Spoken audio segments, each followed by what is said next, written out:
length, and I just do an index plus plus. So in the part of my loop, initially I need to grab, okay, who was my sender and what was the message? And kind of like with y'all's match all, in Java, we have this ability to do a filter, and we're basically comparing it. Okay, so how many blank strings do we have in it? Filter out the spaces and count them. Yep. Yeah, and then I just have to add one because if it's only a single word, then you're going to have 0 spaces, but you actually still have one word, so that initial word doesn't have a space that corresponds to it. Yeah. And for inside my loop, I do have this previous count counter, which is just there for if a sender hasn't appeared yet. So at first I check, okay, has a sender already appeared? Am I past the initial loops? If so, then I retrieve that previous count from the map. And so that sent by was the sender. So now I have the previous, but if it doesn't, well, I still initialize previous count to 0, so I at least have the 0.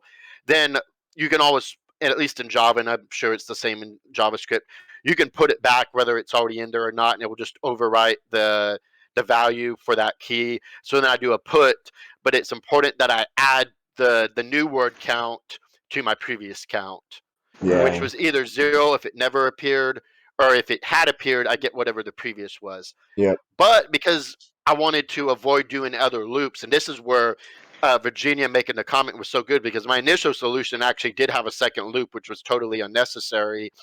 I also have this tracking variable I called max word count, and I check, well, is my max word count less than my previous count plus the word count?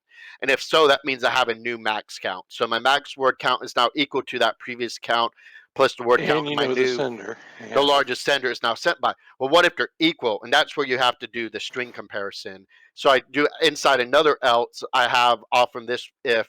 I check if my max word count is equal to my previous count plus word count. So that means we have a case where our sender has the same word count as someone else, and it's equal to what's currently the largest. Well, this is where that string comparison comes in. Right. So and whoever's lexically greatest will kind of bubble up to the top. Yeah. So whatever my largest sender was, I'm doing a compare to this new sender. Well, if it's returning a negative number, that means this new sender is lexicographically greater.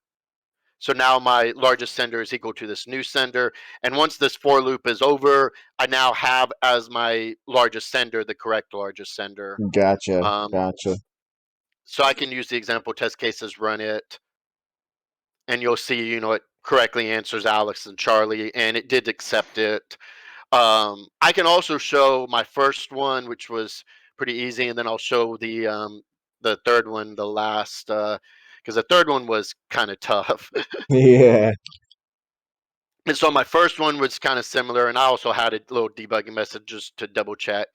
I have a count equal to 0 and appear equal to 0, and I was just looping through on the index. So my appearances is going to be equal to. Can you just quickly go over the problem real quick for the people who joined late? Oh, okay, sorry. Yeah.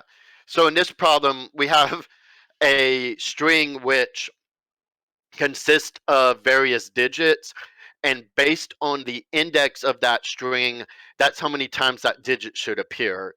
So index 0 would be the digit 0, and since there's a 1 at index 0, that means that it's expecting the digit 0 to appear once in this number.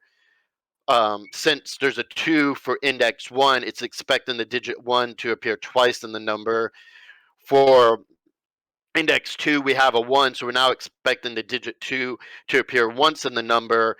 And then finally, for index 3, we have 0, so we're expecting 3 to appear 0 times. And then we're just checking to see if that condition holds true. Cool. So for an example of a situation that would return false, here we're expecting the digit 0 because index 0 to appear 0 times. Well, we actually now know that that's immediately going to appear false because 0 actually appears 2 times. Yep. So this is probably not the most efficient, but it's relatively simple in just the overall lines of code. So what I'm doing is I'm getting the appearances, and to convert a character to an integer in Java, one of the easiest ways to do it is you just subtract the 0 character. And that will give you the integer value of that character. So that's why you see either me subtract or add, depending on if I'm wanting to convert the integer to a character or if I'm trying to convert a character back to an integer. So this is going to get the appearances. So in this first situation, this is going to get a 1. So now I know I have, for my appearance, I have a 1. Now I'm trying to get the character, and the character is going to be that index 0, but I need to get the actual character. So I have to add 0 to this character of a 0 to get the actual proper 0 character. And then kind of like what I did in the second solution, I'm using a function that Java has built in called filter. For JavaScript, there's that match all, which is very similar. So I'm just grabbing whatever the digits are, and I'm comparing it to my CH, which in this case was a 0, and doing a count and doing a count. And I just check if the appearance does not equal to the number of counts. So as soon as I hit a case where it's going to be false, I immediately return the false so that I don't iterate more times than I need be. If it gets through this without ever returning a false, then I know it's actually true, and I can return true because I never hit a situation that would have broke it. Yep. That's very close to what we did as well. Yeah, Yeah. The languages give you slightly different tools, but the overall is the same. Yeah, we Yeah, and didn't use filter. We just used another loop, but basically the same thing under the surface. I also was able to do the third problem, but the third problem is definitely trickier, and I didn't even try to optimize it, so mine is a bit of a brute force case, but the third problem is definitely a lot more complicated. So what you basically get is this n value, which is the total number of cities you have, and then you get a two-dimensional array, which is a set of roads that show connections. So like this value shows that their number 0 is connected to number 1. Then this shows that number 1 is also connected to number 2. This shows that number 2 is connected to number 3. You also have 0 is connected to 2. You have 1 is connected to 3. And then you have 2 is connected to 4. Yeah, Well, it's a graph problem. yeah, it's a Yeah. graph problem. This It's is when the something that data if you're, structures start getting fun, you know? yeah, this is one of those cases where you'll have these type of questions if you're interviewing for Google, but you're not necessarily going to get it at most standard tech companies. It's something that, you know, it gets more into the, okay, this is something advanced, and they're trying to see if you can do some of these more advanced approaches to data structures and algorithms. So anyways, what you're trying to do is renumber these, and the numbers are going to be 1 to n, but you want to renumber them in such a way that you get the greatest importance number of the roads. And I gave you a second example where you actually have them disconnected. But so as I was going through them, I needed to first track the number of connections. And I knew that I wanted to give the highest values in the reorder in the cities based on which ones has the most number of connections. Because if I give the highest value to the cities that have the most connections, that's going to give me the highest overall road importance, because that's going to be the one that shows up on the most number of roads. Yeah.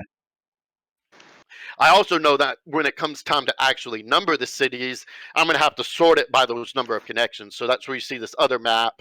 And again, like I said, I didn't have time to try to optimize this. I was just, let me get a solution out here. So I have this map that's the connection sorted. And then finally, I have one last map that associates the old city number with the new city number once I renumber it. Right. So my first step is I have to iterate through these this two-dimensional road array. So if you've ever done for loops with a two-dimensional array, you just basically have a for loop inside of a for loop. So I have an index 1, index 2. The first outer loop is going to be just the overall length of the two-dimensional array, but the inner loop, you have to actually give it the index of the outer loop. Yep. And so I was grabbing the city from each of the road values. So this city, for this very first one, this would be a 0. And then what I do is I have a current count that's always going to start at 1. So if this is the first time it appears, then I know that the count is going to be 1 because this is the first time it appears. So if the account has not appeared yet, then you know that your map is not going to contain that key. So then I have to put the key, but when I'm putting it, I know that I already have a 1 because this is the first time, so I put it with the 1. But if it did appear, then I have to retrieve my previous count from the city. Then I can increment it 1 and then put it back in for that key.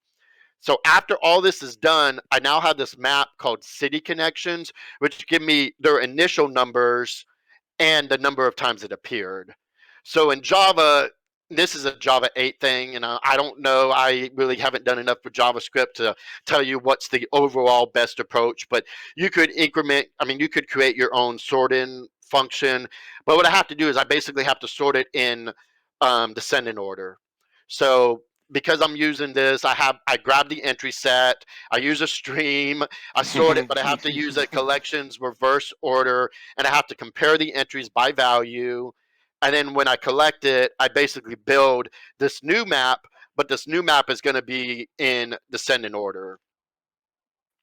So now I have this descending order. Now, when they tell you to number the cities, you're going to number them from 1 to n, but I want to number in such a way that the cities that appear the most get that n value. So you'll see that I do my first city ID is equal to n. And now I'm doing a for each on that sorted map, and I basically just put them back in where the one that has the most connections, I give it n, and then I decrement the n. The next one is going to gets the next smallest, so it's going to in the end number it from n to 1 in reverse order. Now for the final step, I now have to do the sum to actually get, okay, what is the greatest importance it could be for the roads. And for that, it's another for loop through the two-dimensional array. But this time, all I have to do is retrieve the city, and then I get the new city value that I built in the sorted array, and I add it to the sum. So at the end of all this, I get the sum. Now, I'm sure there's some comp sci whizzes that were able to do something with these last two loops so that it's probably inside of this first loop, but this is really only like I think my third Leetcode competition, so I'm still trying to learn. It's something that I'm sure will come with experience, but at the end of the day, I don't think anyone's gonna penalize you on a graph type question for coming up with something slightly less. I'd like to try that with objects where every city is an object. That would be another approach. That's a good idea, So there's different ways to take it, but this was just me trying to, for the first time, get 3 right, because the previous time I was close to getting a 3rd right, but they were doing something with the doubles with the precision, and you had to understand the slope. Right, I remember that. Yeah, tiny little, result plus e thing. Yeah, and so if you weren't aware of the geometry behind it, it was easy to have the double precision bite you, and it end up resulting in a incorrect solution. Yeah, nice, good job, man. It's crazy how quickly you get better at these problems if you're consistent and do them every week, right? For sure. I remember my first week. I couldn't even get the first one. I was like, I was staring at a screen for an hour and a half. Yeah, and so everyone understands I've been programming for 15 years. So, most people, if you're not that experienced with programming, it's going to take some time. So don't expect to get 3 solutions, your 3rd competition necessarily, but for sure, practice makes perfect. The more problems you do, because I've been trying to do the daily challenge every single day. I haven't done today's, but by doing at least one Leetcode problem every single day, you get a whole lot better. Oh yeah, 100%. It all comes down to how much time you're putting in on a daily basis. Like if you're just participating in the Leetcode competitions and you're not doing any data structure and algorithm work outside of them, then it'll be 6 months or a year before you start getting through the medium ones. But if you're doing a Leetcode problem every single day, like first thing you wake up in the morning, you bust out a Leetcode problem, you're gonna be solving the medium problems in a matter of weeks. Maybe like a couple months tops, but it'll start coming to you Yeah, for sure. The second medium one is challenging. yeah, the mediums Yeah. are definitely doable. I haven't yet gotten to the point that I can quickly do a hard. Like I can do a hard if I give myself 2 hours, but it's not Right. something I can do in combination of other problems. So yeah, it's not Yeah, something I've yeah, yet gotten to the point of doing in these leak code competitions. yeah, definitely. Yeah, you crush it every week, man. Good job. It's awesome. Does anyone from the Python group want to share one of their solutions? We actually went over the easy and both mediums, but I'm interested in seeing it in Python as well. If someone wanted to share that. Do it. The person who was leading actually, he left. So we don't have solution Oh, per that's se. weak. Well, I guess Weak. I do have one. All right, I guess I do have one. I copied to this. Sure, I can share. Cool. Oh, window contest.py. I believe this was the medium one. I think. And you guys, wait, did you guys already went through the largest word count problem or no? Yeah, we did in JavaScript. Oh, okay, yeah, Or then Java, I I mean. don't want Yeah. to share it again. Then, sorry. No, This it's one, perfectly this fine one to would be share. so easy in SQL. I just kept thinking Yeah. how No, this would we be we're dirt all easy looking in for other SQL. languages, so don't mind sharing it because Python may have certain things it does better or quicker. Yeah, the thing that was interesting for me would have been the next one, the third problem. We were working on it, and then we ran out of time, and we came over here, and I didn't have. I thought I copied the code, and when I went to paste it, nothing was there. But the only interesting thing that I would have pointed out that was vastly different, not vastly different, that was different from the solution that Austin just shared. There was we use a heap. We collected the basically the number of roads like you did, right? The number of connections for each city, and then we basically put onto, or at least I tried to put onto a heap and a min heap and let it sort itself, and that produces at least a how do I say it? A more readable code in that case. So when I saw the Java implementation that you just showed there, that you have a whole bunch of dot implementations Yeah, that exactly. Well, Yeah. yeah, for sure. Now that you mention it, Max Heap would have helped a lot. So yeah, I mean those are where you kind of take the next step is where you start using things like heaps because that's a tree structure. That kind of takes the next step once from working from maps. To go into things like heaps. So yeah, that's something I Yeah, need and to. you can make completely arbitrary sorting algorithms, which is kind of cool. Yeah. Well, the interesting thing there was, to which I couldn't wrap my head around. I'll stop showing here because nothing important here that much. What actually caught my attention there from what you showed was you had a map where you sort the map basically in place, which is I, I can't wrap my head around what that even means, right? I thought a map by definition, you know, is, I guess it can be unordered order, but the fact that you can implement your own sorting and then you loop through it, that seems very uh, odd and interesting to me from a different language perspective. Yeah, that's something you Uh, can do in SQL is you can create an index on a column in a table. You can actually create different indexes on the same column by different rules, and yeah, you can view them differently. It's pretty cool. yeah. So Yeah, that was the part I that was didn't think throwing me off. about it, but there is a new there's a lot of things that have been added in Java 8 and to kind of date myself, I first learned Java back in high school back in like 2002. So there's certain things that you can now do in Java that I don't naturally default to. But yeah, they even have an ordered hash map that they call the linked hash map in Java. Mhm. Yeah. So yeah, so I mean, other than that, so for my implementation, we had a dictionary, all right, of the number of connections, right, and then I create another array where that array contains basically I pop in out all the hash maps, all the dictionary, all the maps, right? And I put it into this the min heap that allows me to basically sort it by the least number of connections. And I loop through that min heap, and I basically create another map. So I use my space usage was probably too high in this case, really. And this my new map basically contains the city plus and then the as the key, and then the value is the importance, which I go from 1 to n, right? And then a last step is the same as you, as where I sum them together.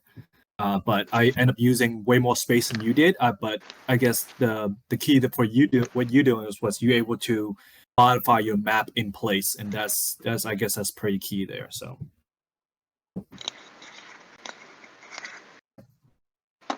Yeah, that's awesome. Did anyone get the hard problem or even start working on it? No. All good. All good. It's approaching 12:30 right now, so we can all sign. I'll go ahead and share the optimum solution in Java, and it does look a whole lot cleaner. For the hard one?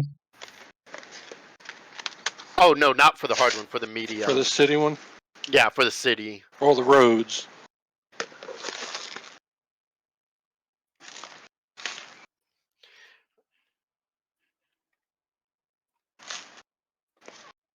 Oh, wow. Oops, Oh man, better than 100%. let me see if I can. Oh, sorry, I tried to. Yeah, I was trying to. Here, let me see if I can. I was trying to make it bigger, but I probably made it too big. Are y'all able to see this? Okay. Yeah. Let me see if I can.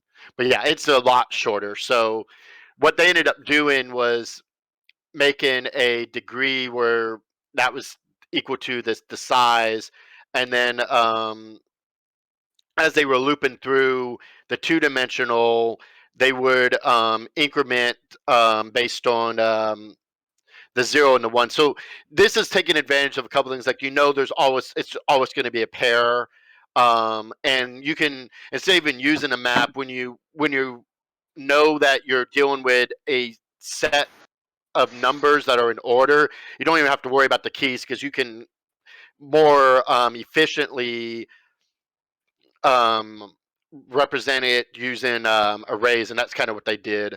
So yeah, this would be the way to take it if you're trying to be optimum. And what's interesting to see is, like, at the end of the day, because of the data sets they're providing aren't that large, the difference between my solution and the optimum solution from a memory standpoint is about 12, 13 megabytes, but the optimum solution is so much faster. Like, my solution was really slow. This optimum solution is just 9 milliseconds versus the 223 milliseconds.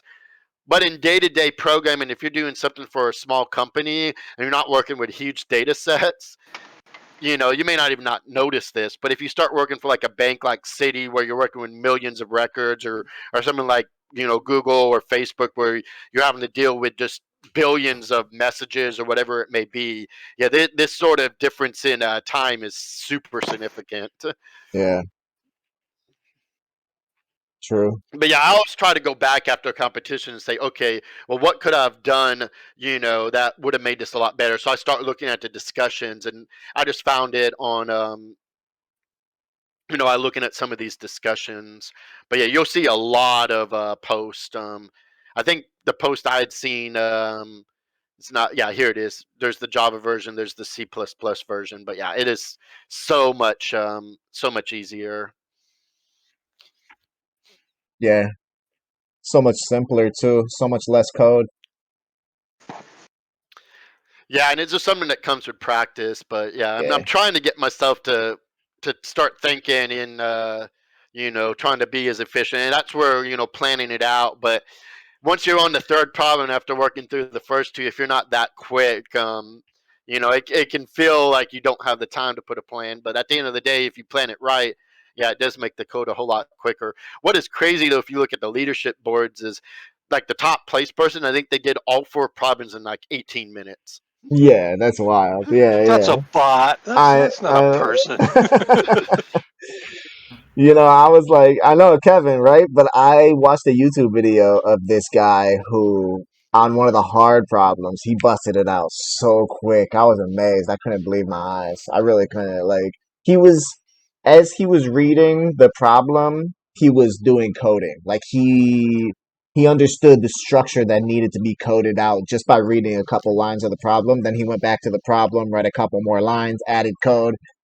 It's just so interesting. It's so the process. He like for me, I start reading the problem, I understand the problem and the constraints before moving on to even building a solution, but how he was able to just read a couple lines of the problem and start typing stuff out and adding structure to the solution before even completely understanding the problem, that was interesting. I'd like to get to that point eventually. Man, if I was that good, I wouldn't waste time on Leetcode. I'd be making bank. I know. True. So true. So true. Awesome, awesome. So we have another competition. This is the bi-weekly, so we do have a weekly competition every Saturday. So we will be back on tonight at 10 p.m. Eastern Time, 7 p.m. if you're on the West Coast. So thanks everyone for joining this event right here. Be happy to see you if you pop in later as well. Besides that, enjoy your Saturdays, everybody. Yeah, I'm probably gonna go Yes, see sir, you too. Maverick. Well, thanks for showing up, everybody. Yeah, Thank you. Bye. see ya. Hey, Kevin. Yeah. Last time it was you that was here that you mentioned